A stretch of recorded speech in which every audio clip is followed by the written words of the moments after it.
Hello, guys, and welcome. I am here with two, what we can somewhat call celebrities now, but I want to go to some early days. By the way, my name is Carlos Alvarez, and I am here to share a beautiful story of two human beings that have collided and created some beautiful empires in a life that so many would love to model.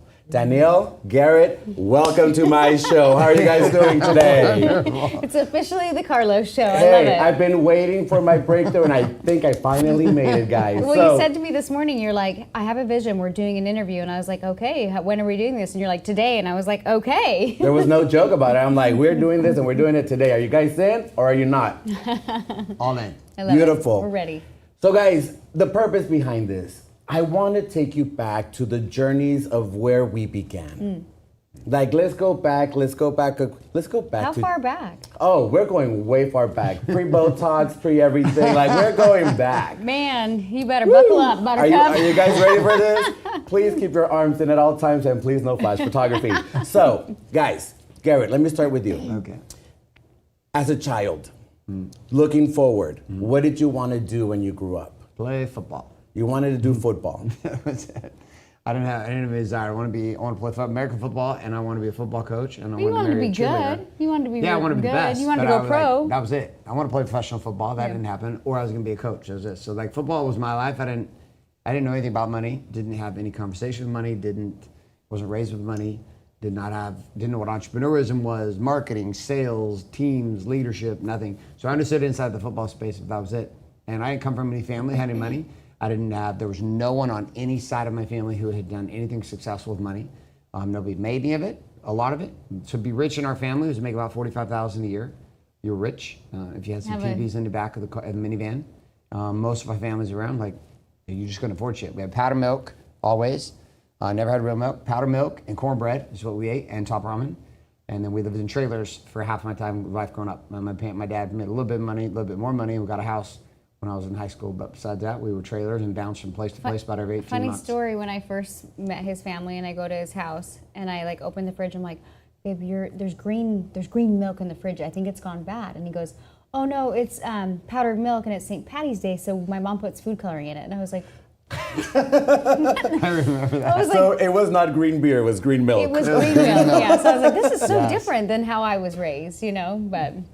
Danielle came from a totally different background than I did. I feel like I wasn't, looking back, I'm like, we were definitely looked at as like an upper middle class. And I always had like nice things and nice cars and nice homes. But in my family, we were always taught to work. Both of my parents, neither of them went to college. Both of them entrepreneurs.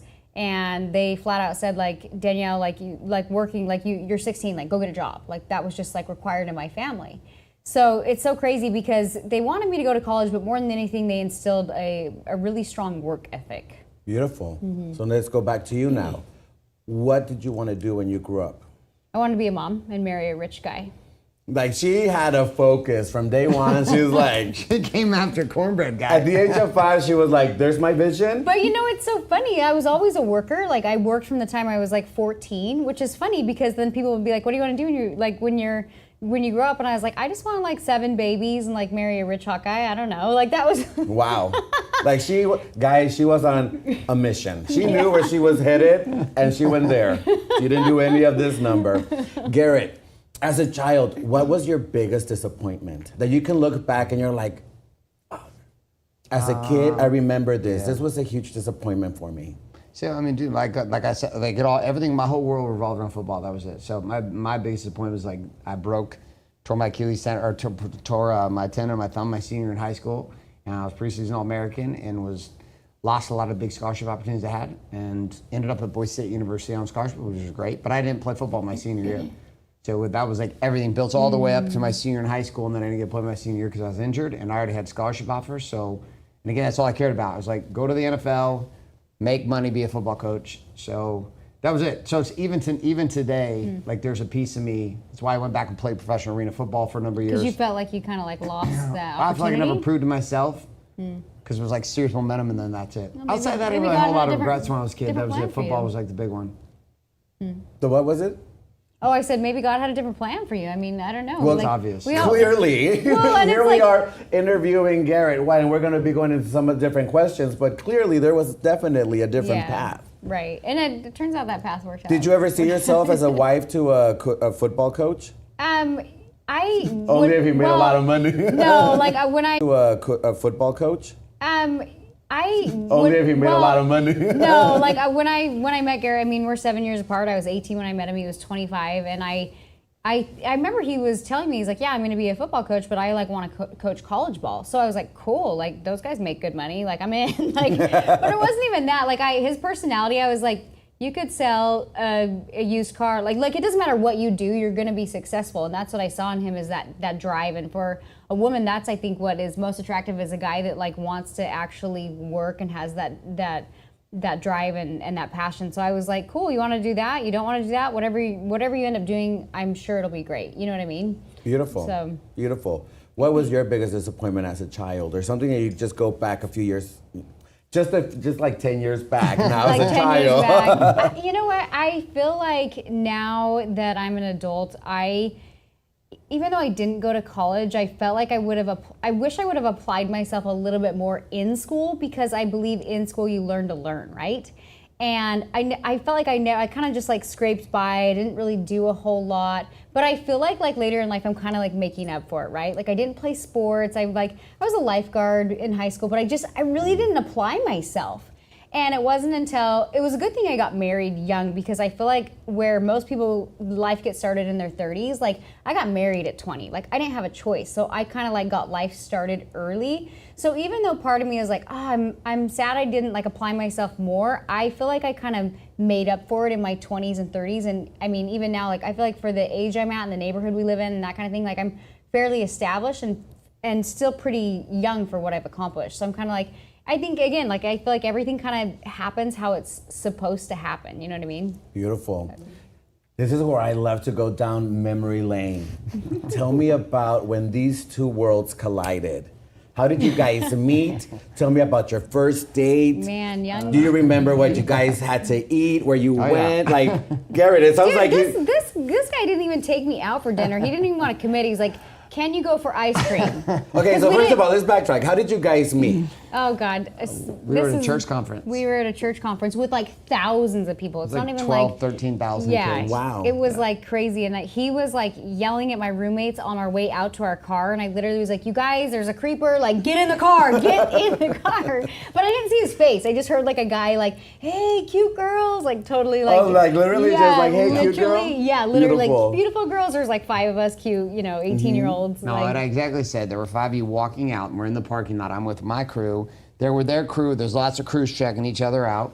And I said, oh, you don't see that many beautiful girls all in one pack together often. Well, we were all looking really nice, cute. ladies. Something lame as hell. But they Yeah. were all 18, Something so it very worked out. Garrett style. Yeah. Something very Well, Garrett. what's- I had bleached out yeah. blonde hair Who's that was that spiked cook? like Who's this. that cook with the travels that has Guy Fieri? Yes, I had Guy was Fieri his hair. I shit you not. I was I had like, Guy Fieri hair.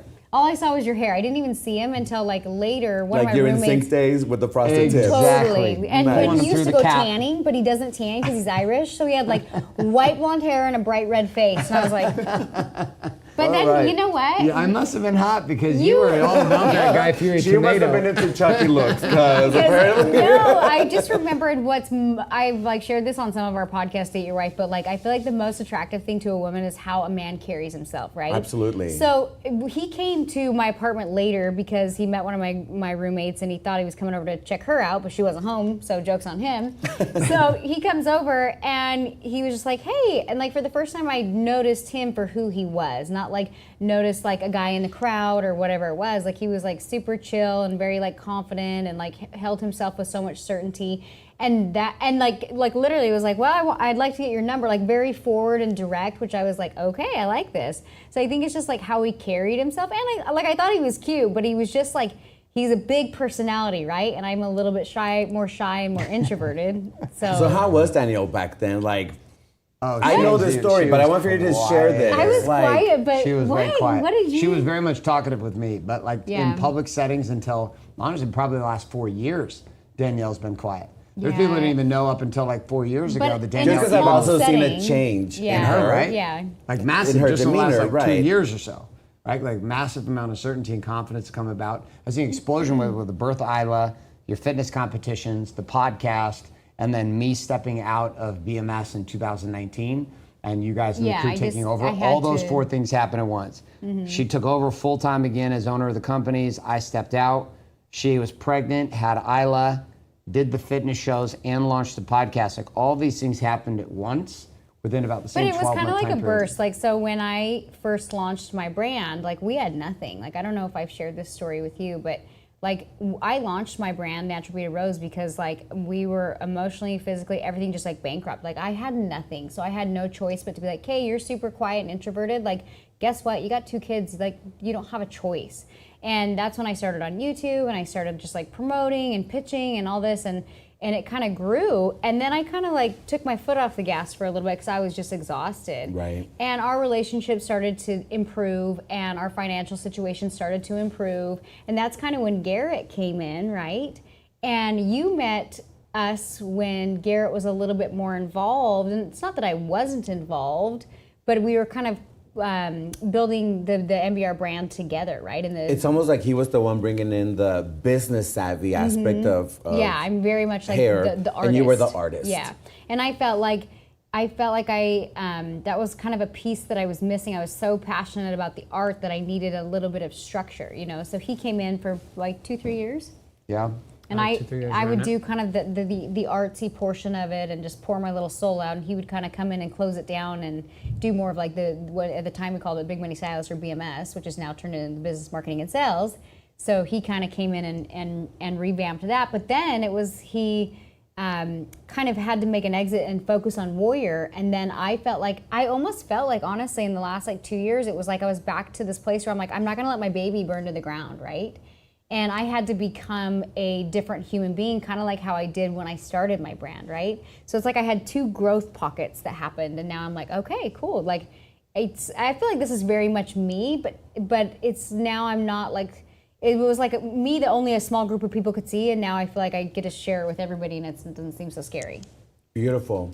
If there's one thing about Danielle is that she can fuck up my interview real quick because my questions now went out of array. You know me. I was going in a sequence Yep. and this woman took it back to No, like squirrel. back over there. I know, Yeah. so I'm gonna reel it back a little Good, bit. reel it That's back. a beautiful share. Thank you for sharing. 2 clap boom. Thank you for the share. So I had taken you guys like childhood, blah, blah, blah. You guys met. Yeah. I still want to know about that freaking first date. What did it look I was like? laying on a grassy knoll. I don't and remember. I just remember he had took her me cell to phone get number, ice cream. And I was like, man, I don't know if I can be committed to this girl for long or like what that looks like. I'm gonna see if she wants to go to ice cream. That was it. So I called her up and I didn't know. She thought it was like, what the hell's wrong with you, ice cream?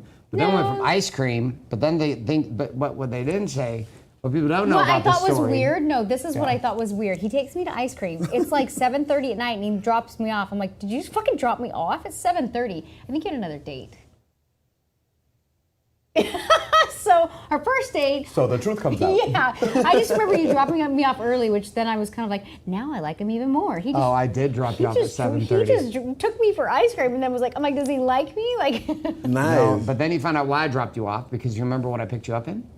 no, I think you had a second date, or did you have to? No, I picked you up in a blazer that wasn't mine of a girl And who you had to liked return me. it? I remember that story now. And I had Thank to you. get the blazer back to her. Evolve that story. So you were borrowing another A girl girl's who likes blazer me. Yeah. I who asked her to likes borrow the you. blazer to take her out. to take Danielle out. so- Yee. 2 ice cream. Yeah. So that's why she got dropped off at 7:30. So that was date number 1, and then we did not kiss. We didn't get sexual, nothing for months and months and months.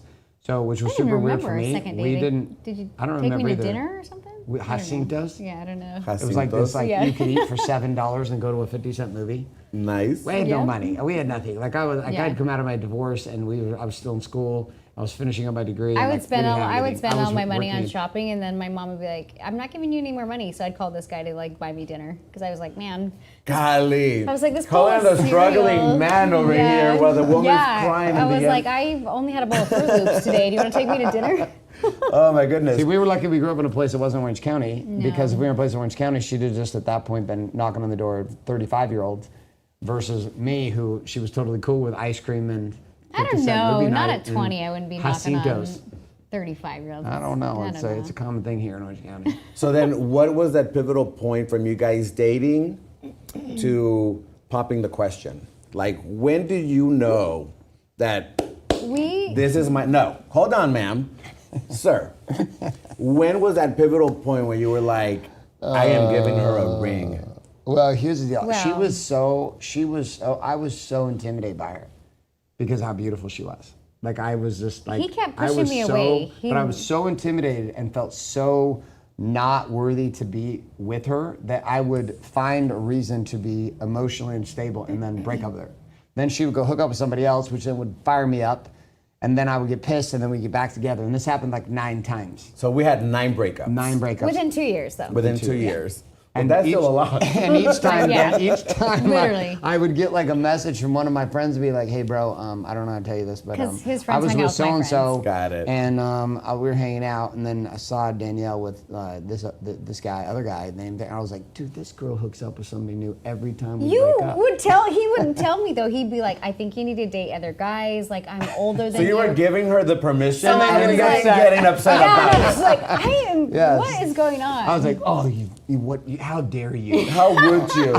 Go date other people. Then she does, and then he's over here getting I upset know, about it. right? So then we It's decided scary. we've been together about 18 months. When 18 months, Well, months, you know 20 what? months, You when know what I it was? Like there decided- was one date, like we were just really vibing, and we'd always kind of talked about getting married and that kind of thing, but like then we'd break up and get back together. And then there was one time we got back together, and he's like, "Let's go look at rings," and I was like.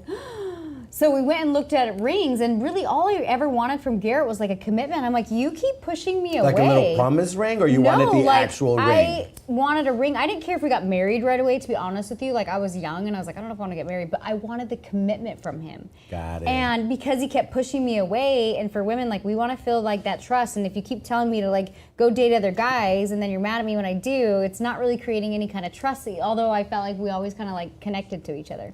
So finally, he's like, well, let's go look at rings. I'm like, finally, maybe if I get a ring, like he'll finally stop trying to push me away. And literally, I remember we broke up. We went and looked at rings like the next day, and then he proposed, I swear, like a week later. Like it was crazy. Like from breakup to like engaged within like a week. And people were like, weren't you dating another guy last week? Wow.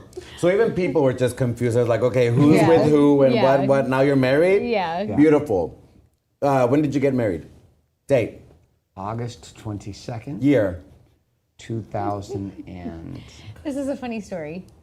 Do you want to? Neither of us know when we got married. 2002. Okay, so why? Now share this one. We gotta know why neither one of you know. So Were the drugs that good? I mean, what the heck were we doing then? we got married one day, and then we had a reception one day. Like it felt like a big Week. Greek wedding. Like we literally like many people, we so were long. raised Mormon, so it's like a big thing, right? So it was is it like in different days kind of thing? Like a whole Yeah, week? we did. Her No, mom we got- wanted to do it that way. we got so married did. one day, and then we had the reception one day. And every year I'm always like, babe, which day is our anniversary? We always get them mixed up, and I'm like, is it the 21st or the 22nd? But it's the 21st. So when you guys signed the paper, Is it? I don't know. Listen, neither one was of it us the know. paper signing or the actual blessing day? The actual both. I We think did it's- both I think on the both same of us day. happened on yeah. one day, and then the next day was like the party and the reception. But we did I to think this it's the day. 22nd. It's I have to become a text his weird thing that mom we every like. year, I think it's a 'cause- dependency thing on our moms because our first year we were married. I remember we were driving. And we get like a text message. It's like, happy anniversary. And I look at Danielle. I was like, And I was like, oh, we it our- celebrated that yesterday. is that our anniversary And today? And Because then- his mom's anniversary is like a day before ours or a day after. I don't remember. My So mom every remembers year, all this shit. So every year she texts us and is like, happy anniversary. And I'm like, I hope we don't miss it this year. Oh my God, But that's I expect awesome. presents. I mean, I expect presents around that So do you time. expect 2 presents? Well, she expects lots of presents. Is that your language of love? yeah, but I also, I have lots of languages. I want them all. Like, I want connection. I want physical touch. I want gifts. I want words of affirmation. She's like, You heard of 5 languages? I has want 7, all she has all of 10. them. I want 10 of those languages, okay? has 10 of those. I don't think of myself as like needy, but I do like all of the things of love languages. beautiful. Then we get married. Guys are married. Yeah. Honeymoon. Were honeymoon there was some rough. nerves? Were there some was like... rough. We We went didn't have to sex St. before we got married. Thomas. Yeah, it was like our honeymoon. We went. It was just awkward. Oh, so repeat that. You guys said we're not intimate. We didn't have until you were We married. had sexual experiences with each other, but we hadn't had like penetrating sex. So sex like hadn't happened. That's typical Mormon style. So we had our moment, but there was never like sex. So then we get married, and it's kind of weird. It's kind of weird. Well, we went to this all-inclusive resort. You actually shared this rained, on the podcast, though. It rained the whole time. Share what you shared about the I don't podcast. remember How it what was I such a shared. disappointment. No, it wasn't disappointment. I was just like. So Garrett didn't perform well. Exactly. No, Let's just call it out. It wasn't that. It was just like I didn't realize like you gotta like find your groove with somebody, and I didn't know because we had such good chemistry. And then Were I was you like, playing some Barry Manilow, trying to be like No, extra I had about no- it, or like I not had even no that? moves. had I no don't moves. know. I just My moves were bad. I come out of first marriage, moves were bad. I But just now I we- didn't have any- now but we had have moves, but we didn't have Now- moves. I didn't yeah. have moves then. I feel So like our we, almost, honeymoon we was a weird regressed time. a little bit. Like we had such good chemistry, and then Yeah. we like kind of regressed a little bit, For a few and then we years. like had to like build it back up. So you guys had to learn how to dance together. Totally. You Yes. guys need to learn your two-step and your. I think we would have figured it out eventually dating, but we figured it out married instead. So That's beautiful. Do you guys have any regrets about, for example, not being intimate before marriage, or do you think there's a sanctity? I don't know if behind I would have. I don't know if I would have married you. I'd been like, that's fine. Like there was in the Mormon culture. it? Was that bad? No. In the Mormon culture, like no. This is true. The I mean, truth came I can't out hide now, from dude. this. Nowadays, No, I got you're- some game. I you got made me no blush, game but back that's then. not what I was gonna say. What I was gonna say, like in the If I found out that he was that bad, I definitely wouldn't have in got married. the religious Beautiful. culture, I think that if we had had sex before It'd be we too got much married, guilt. it would be so much guilt that I'd been like it would have reminded me of that guilt, and I would have been like, I can't be married to you. Shame probably on wouldn't you. have got Like married. it wouldn't have. I don't think we would have gotten Because married. of the way you were raised. The You way were I both was very raised in the Mormon. guilt. Yeah. Yeah. So like, yeah. I'm. That's probably true. I mean, I have a feeling there'd been a lot more. There'd been a tremendous amount of guilt. We were both raised with a lot of guilt, so it would have pushed us. It would have pushed away. A lot of that guilt affected our sex life and even just our willingness to be intimate with each other. Even for the first like 4 or 5 years being married, 6 years, 7. I mean, it was rough. It was rough. I don't think we found our real rhythm. We didn't understand like how to connect that way, which was so crazy to us because we both so mentally were so connected and emotionally and spiritually were so connected. We could spend like hours driving, talking. And that was the piece that always bonded us was as attractive as she was, there was always this, there was a We piece could sit about and her talk that for was hours. so much like we would go to more dinner attractive and like to me. we just always could talk and communicate. Like our communication was always really good. So when in our relationship, when the sex wasn't great and the communication left, and then we had no money, like there was like I was like, Like, what do we have? yeah, what do we have? We have 2 kids, and that's when it was the rocky years. So, honeymoon, we're past it. We know that Garrett was a pretty shitty performer that night. Danielle wouldn't have married him had she known. So, fast forward all of that. So, here we are, we're married. You guys don't have kids until how many years after your I was marriage? 24, so 4 years. So, you guys still waited, romance, you kind of dated now your wife at that point because you really Well, didn't. I was young, so I wasn't like in a super big hurry, and I still even feel like I had kids young, like 24. I was still like pretty young. Right. But So, I was in moneymaker mode. So the minute we got engaged, I like felt the burden of responsibility. Football, I was playing professional arena football at the time. That ended up, and I was like, I'm done with this. And I found money. So when I was meeting her, when I first met her, I was going to be PE teacher, football coach, and then How old midway were through you at that point? So let's see, I was 25 when I met her. you were always She was obsessed with 18. work, though. Like you were But I always became working. obsessed with. But I always But- worked. But I had never been obsessed with the idea. You were of obsessed with becoming me wealthy. and work, though. Like Yeah. you would work till like 10 o'clock, and then we would hang out and like talk from like 10 to 2 in the morning. Like we didn't care. We were young. You know what I Right. mean? You could still handle it Yeah, back we then. could, but like you could by- still bounce. By the Yeah. time we were like even early married, I was like, well, you know, I remember being like, I wanted to like stay up. It was like midnight, and you'd be like all pissed. You're like, well, I'm going to bed. I have to work, and I'm like, what happened to like 2 a.m., Garrett? Like, come on, like. Yeah, I was stressed. I was running like I just became obsessed with the money game, and for the next like the first 5, 6 years, 7 years we were married, money was my mistress. Business was my mistress. I I think it's because you didn't know I how was to. obsessed. You I didn't know how to do it. operate with me anymore. But I don't know how to operate with you, and I also was terrified that I wasn't going to be able to provide. And she'd come from a more prosperous life than I did, and so there was a lot of pressure I had put on myself to like have to show up and create a lifestyle, but I didn't know how that. So I had no examples, no mentors, no nothing. So I had to go hunt all those down. So I became obsessed with it, and the pressure of it built, and I wasn't like emotionally stable enough to be able to deal with it. So I was learning. There was no role model of like how to do it, so I just kept fucking it up and figuring it out and fucking it up and figuring it out. So we moved to Vegas, man, we'll have mortgage I companies feel like going. even when our first years of marriage, you kind of pushed me away because you didn't know how to operate around me, and you're so used to being able to have that control and know how to succeed in life. And I was the one area in life that you couldn't control, and you didn't know how to win. Yep. So you would bury yourself in work because you didn't know how to win, which in the long run, we both would kind of drift apart, right? I think that relationships is about submission on both ends, right? Like you can't control that person, right? But you can grow together beautifully and create something massive. So the ruling house at this point was in the mistress, which was your Business work, and money. your Yeah. business, I just the worked. money. I worked like 16-hour days. I just worked. And if I was at home, I was working. We just worked. If it was the weekends, I just worked. I was either reading books But I and was studying. super or I was independent. working. Like I would always I worked too, and I'd come home, and I remember we lived in Vegas when we were first married, and like I'd come home, I don't ever remember sitting down and having dinner I with you. don't remember like ever we'd go, sitting down and having we'd go dinner and once. maybe like have date nights once or twice a week, like go out to Cheesecake Factory or whatever was in Vegas. And your eldest was how old at this point? No, this is No, when we it's didn't have this any is kids. no This is when we were kids. first Okay, married, I'm but I following. was like super We had my son, independent. but my I son didn't was care. not my world at that time. He's living with his But- mom in Canada. Yeah, but I Right. think I was like, I'm like, how did it's kind of funny because I'm like, no wonder we kind of grew apart. We started like putting in the time, and then it was like he was working all the time, and then I was like, hey, it's time to have kids, and then we had a couple kids, and then it was like a decade went by, and I was like, wow, like what happened? Do you know what I mean? But it's like we kind of like settled into like, hey, you work, you have kids, you do this. Like we didn't know, right? But I mean, obviously it's all kind of turned around and worked out, but. How I just look back to the way I operated. I'm like, how did I even think that was going to work? But I was Neither of us already knew. living above the standard of anyone I knew. So I didn't realize that I was fucking things up. I just kind of thought this is how it is. Oh, I guess this is how marriage is. This is how it's supposed to be. This is what we know, this is how it Yeah. is, and I guess this is life moving Yeah. forward. So at what point did you guys, between getting married and having your firstborn, what were your days like? Like, what was the biggest regret perhaps for those right before you had kids?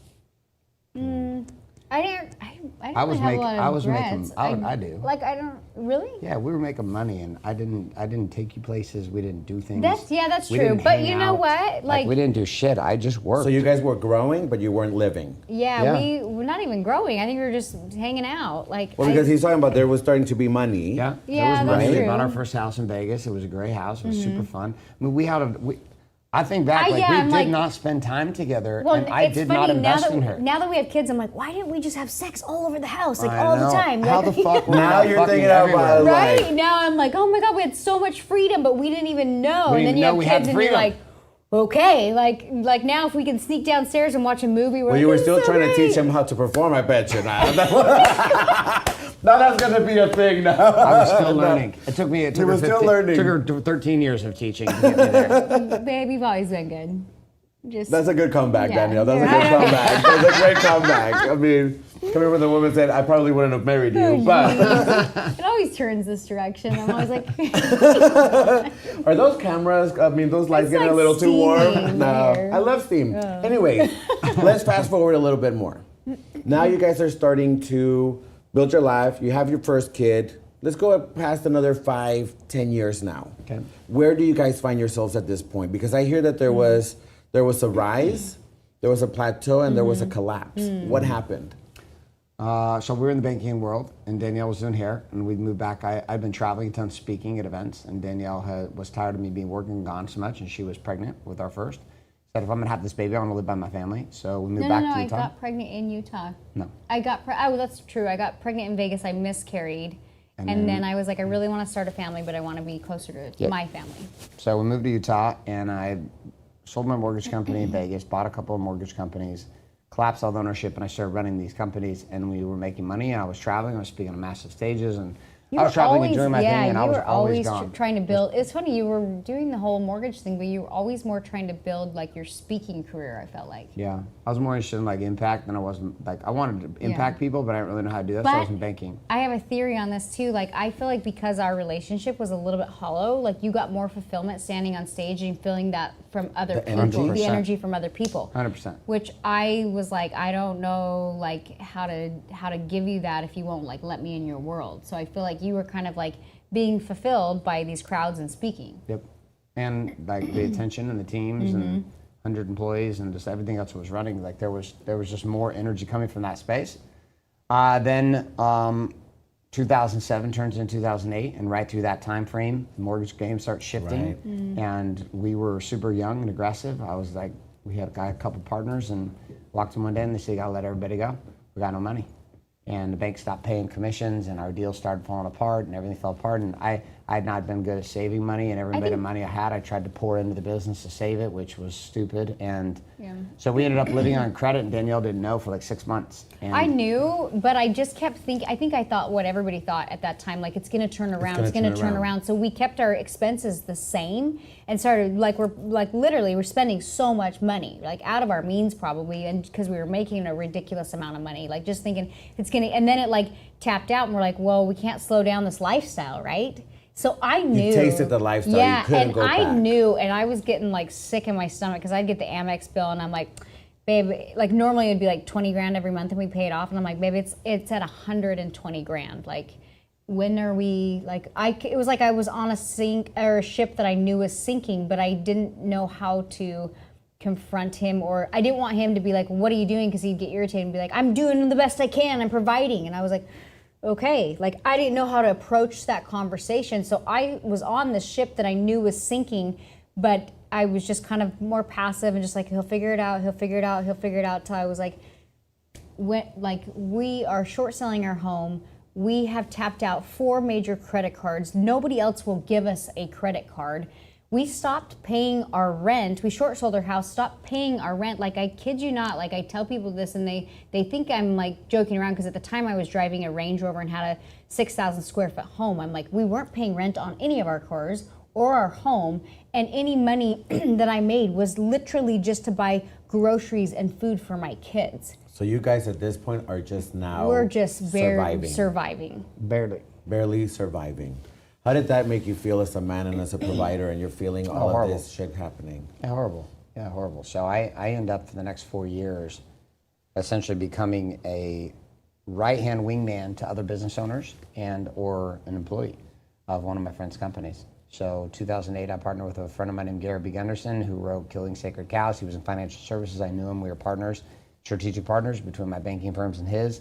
He was barely hanging on by a thread, and he said, why don't you come on? Can't pay you a salary, but come on and let's see if we can turn this thing around. And so, like, God was leading me down a path to learn business from another angle, to learn all the things that I had fucked up on. I felt like, too, like, you made money when money was easy to make. Like, everybody in the banking world was just like... Everybody was buying houses. Everybody was buying houses, and everybody's living these lifestyles. Easy, but if you absolutely. didn't know... And, like, even, like, this last year, I told Garrett with, like, everything that happened in 2020, I'm like... The people that didn't make it, it's a direct reflection of what you knew in business and what you didn't. As hard as that sounds, like, we learned the hard way. So you know what? That's one of the things, not to sound like a big asshole about it, but I feel like through 2020, those that survived were the ones that actually had a plan and a strategy for anything that was coming to. Yeah. What was going through your mind as you're literally seeing your husband aggravated, angry, going through all these different feelings? I was like, let me finish my question, ma'am, please. sorry. Thank you. Super excited. She's like, I think I know where he's going. You're seeing your husband like flooding. He's sinking, he's dying.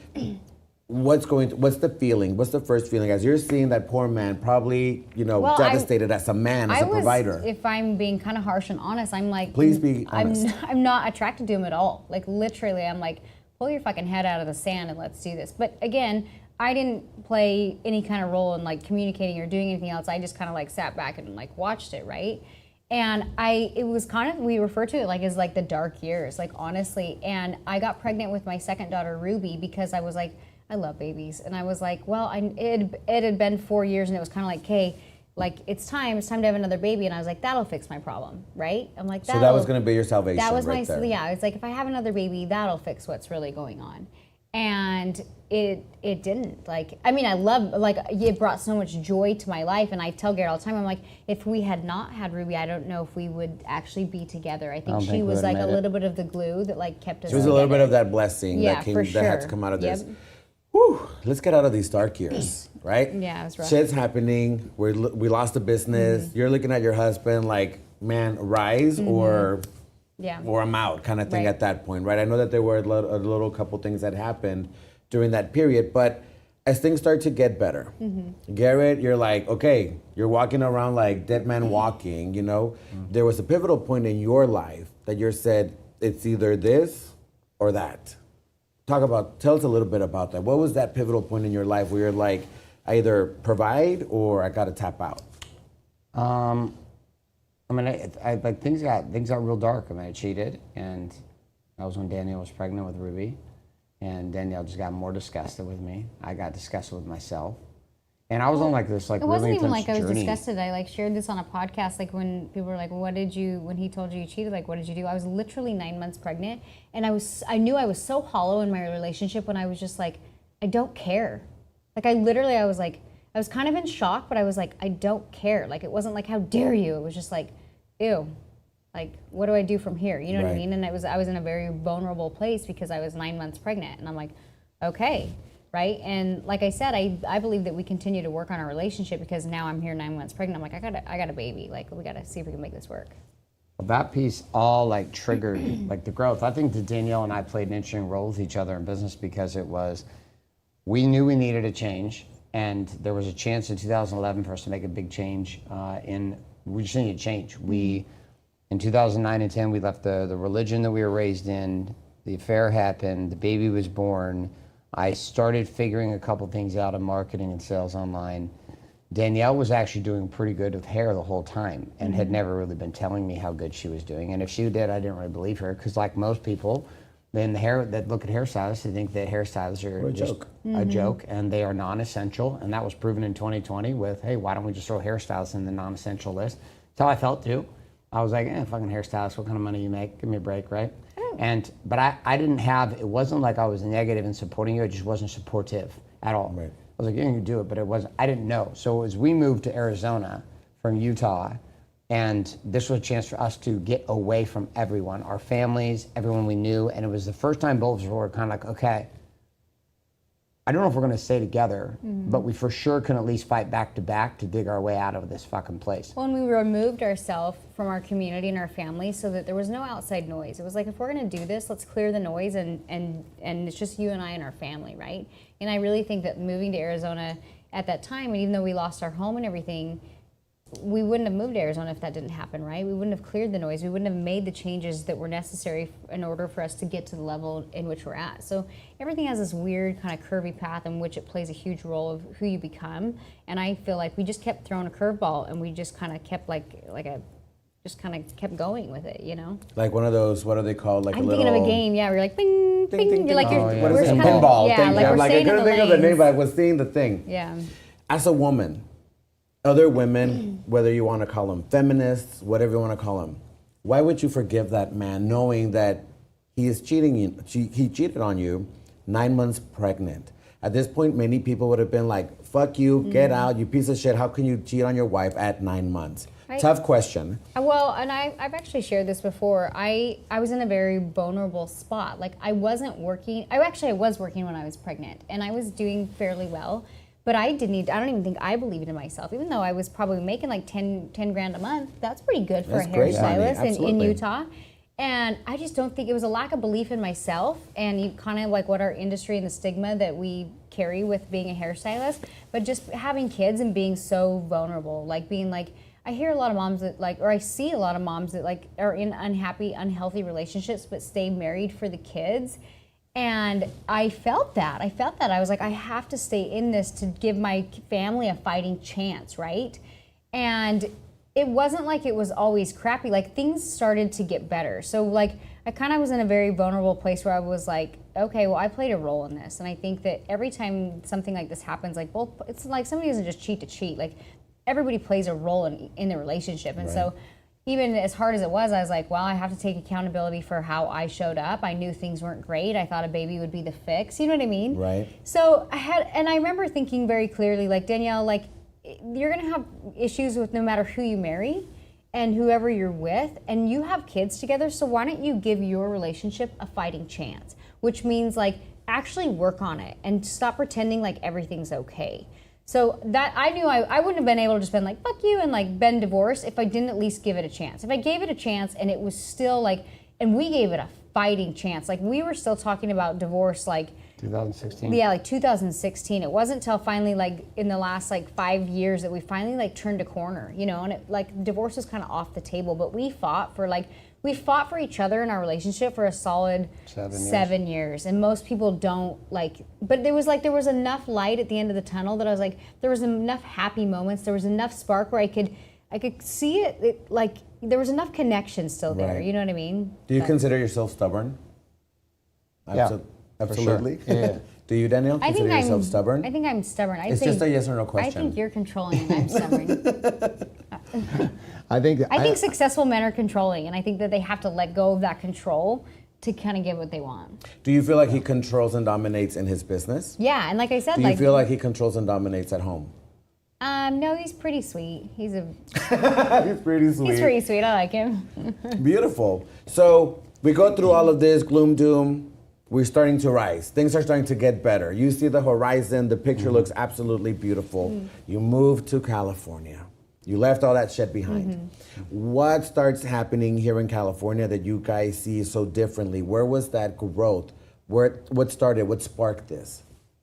So I'm taking off with Wake Up Warrior at the time. So I feel inspired in 2012 we had started kind of turning things around for us, and it was recognizably different in a short period of time. People even recognized in my world and Danielle's world, like, what's going on with you guys? You were dark. Like, you guys, not only, you would fight anytime we were in public with people, we were fighting. Anytime So it was around other apparent people, to everyone that you guys were not in a happy place. Everybody knew we were not in a good place. So all of a sudden we were, and we were going on date nights, and we're posting pictures about it, and it's genuine, and we're like enjoying each other again and having a good time. Like, fuck you doing? And I had started creating these games in my journal to try to figure out I couldn't figure out how to be her husband. I couldn't figure out how to be a dad, and I couldn't figure out how to be a businessman. I couldn't figure out how to do all this at the same time. I just didn't know how. I was like, if I double down and go make money, I can do that, but then I don't know how to deal with all this guilt from my kids. I don't know how to deal with this guilt and lack of this rejection I constantly feel in my marriage. Like, I don't know how to fucking do all this. You knew how to do the work piece, but you... Yeah, I didn't know how to do anything else. I knew how to work out and how to work. That was it. Which is why most guys spend most of the time working out. So at that transition period, I also start recognizing in business that like the fastest path to being successful in business was to control the rain. If I could make it rain, then I could control the game. And I had this awareness one day. I'm sitting in this event, I watched this guy, and I'm like, if I can become a master of marketer, there's nothing I can't do in business. What killed my banking businesses? Lack of lead quality. I was like, okay, so what if I master this? Second piece, what if I could have it all? What would that need to look like to be physically on fire, spiritually connected, sexually and emotionally and mentally connected to my wife, deeply connected with my children, and still crushing it in money? It's like, is that possible to even do this? And I called it Body Being Balanced in Business, or the Warrior's Way, to have it all.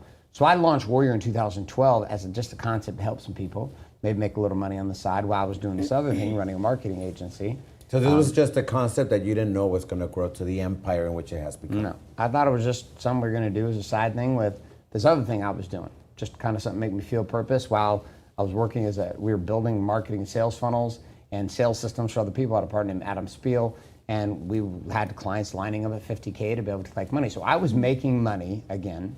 And Danielle, at the same time, had transitioned. During that transition in Arizona, she had also made the decision to start stockpiling cash to leave me. It wasn't really to leave you. It was just like, in case things didn't work out. It was to leave me. But that was when the core Perspective game here, right? Yeah, that was the core game of when But I think NBR that's really when I took off. started. No, that's when, because before we had like joint accounts, and I was just like, oh, I'll put my money in here, and it kind of disappeared, right? I had no idea. And it wasn't until I had my own accounts where I started stockpiling cash, and he was still paying the majority of the bills. Like, I paid lifestyle and things like that, but he was still paying the majority of the bills. So I started to like get some money in that account, and I was like, okay. And in seeing my numbers, I started to gain some certainty and some confidence, and I was kind of like, hey, if you want to stay married to me, we're gonna have to put in the work. Like, I'm not like. I wasn't vulnerable anymore. I was very powerful. I was like, I'm in a powerful place, because like if we want to be together, it's because we're both choosing to do the work and stay together. You know what I mean? So that's really what shifted our relationship, is just like I was making money and had that confidence and certainty, and he was making money, and like we're kind of doing our own thing, and now it's like, and then we kind of had this like where we kind of butt heads a little bit. We're both a little alpha, you know. It was complete alpha butting heads. So yeah, so then it kind of I had to get. So that's why I was asking, like, are you both was rough. stubborn? So well, that's. Oh yeah, but, when she's an alpha and I'm an alpha, But it's a now complete fucking we've headbutt learned session. like how to really balance that, like because I very much want to be treated like a woman, right? I know that I'm a powerful woman, but I don't need to be like alpha all the time. Like I like being submissive to him. And when I'm wife Danielle, like that's a different role for me, and I love that role. I also love being powerful, and I love being in business, and I know how to do both roles. You know what I mean? So I think a true feminist woman is somebody who understands that, and they're not always in their alpha. Absolutely. And I think you identified something very important. Is like at work. I mean, we even talked about this a couple of weeks ago. I've been coming here for a couple of weeks now in a row. And I saw you walking in that power suit, that little, I mean, it was still so feminine and gorgeous and beautiful.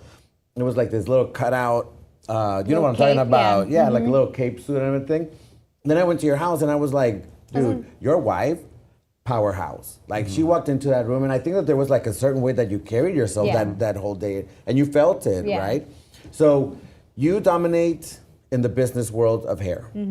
Then you go home and you know how to turn that off and be like, Mom and wife. the baker. Oh, totally. I'm does. like, who wants cookies? Well, cookie time, milk. Yes. And I love that. Looking back into your life now, here we are, success, massive success. It didn't happen overnight. No. And I think that a lot of people see you guys, the Maseratis, the beautiful home, the this, the that. And that's why I was like, hey guys, I want for you to know exactly that not everything is birthed from like overnight success. They're like, oh, you're so successful, you're so this, you're so that. Fast forwarding all of that, the things that people now see, do you ever look back and say, I would have done this a little differently? Oh, for sure. What Yeah, would that the be? path itself was amazing. Like, tell the truth faster. Like the key that was fucking us up in a marriage and family and life was we were liars. We did not tell. We either were lying through commission, which we were saying things that weren't true, which didn't happen too often. But what we mostly lied about was we just omitted truth. She wouldn't talk and tell me what was going on. I wouldn't talk and tell her what was going on. I was terrified to tell her what I was really feeling and thinking. She was terrified. So the only thing I would have changed in the process is move the line when honesty became the policy of how we operated as people, and that inside that honesty there was permission to be all of you. She's a bitch. And she's fucking brilliant. And I love both. When she goes through bitch, there's moments. I take a stiletto to the forehead. I deserved it. That was an interesting night. A little too much tequila. Oh, the forehead, not the floor head. Okay, got it. That was something else. Yeah, not that one. Not a stiletto on that head. But those moments that get like spicy, but like our spiciness now, there's a commitment inside of us. There's a respect. This is the piece that was missing. So lying didn't allow for that. When honesty came in, respect was the thing we were missing. It wasn't a love or attraction or desire for each other. It was a respect. And her building her brand gave her respect for me. She'd never been able to appreciate the pressure I was under. Then all of a sudden I'm watching her come home. I was like, oh, you're having a third glass of wine tonight. Must have been a rough day. Everyone used to talk shit about my beer night. And she's like, yeah. I was like, well, yeah, welcome to my fucking world. This is the way I've been in for 10 years. All of a sudden there was this place for her and I where there was a relatability and an understanding, and inside of that came a respect for each other. And we were able to kind of grow. We like came to this beautiful, harmonious place of like growing back together and kind of like keeping pace with one another, which ultimately like helps. That's like how a relationship survives. If you have one person that's constantly like dragging the other one along, they're only going to drag them for so long, right? And I feel like Garrett and I both have like that same appetite for life, for business, for everything. And so that's what it's been. And I think we always had, but now we're kind of like, again, like paving the way together. Beautiful, beautiful share. Guys, this has been absolutely amazing. I think that there's a lot of things that you guys on the other side of the lens probably didn't know about Garrett and Danielle White. Going to the White House, a couple of weeks ago, I was like, this little mansion is beautiful. And as I was walking around their house, I'm like, I see the perfection, the details that you and I talked about, the AC vents, like little things that I was like, the AC vents, the toilet, the this, the that, the coffee maker, which I'm now putting one in my bathroom. Like, I'm like, I feel poor now. I don't have a coffee maker in my bathroom, in my little 3,500 square foot home. So it's like, we've all seen this. we hear your stories, and I think that that's one of the things that I wanted to do was invite you guys into a little bit of the history of success.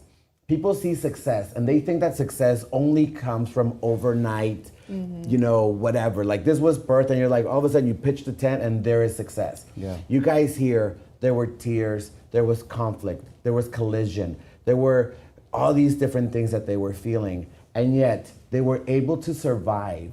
And here you guys are thriving and now sharing parts of your life that actually could have been very painful, shameful, and unspeakable or unspeakable. Sorry, I make my own words. I'm very creative with that. But this is what I wanted to do. I wanted to share a little bit of what you guys have gone through. You're a great A little bit interviewer. of the, thank you. This is another one of my pastimes. I talk in front of the mirror a lot, Truth.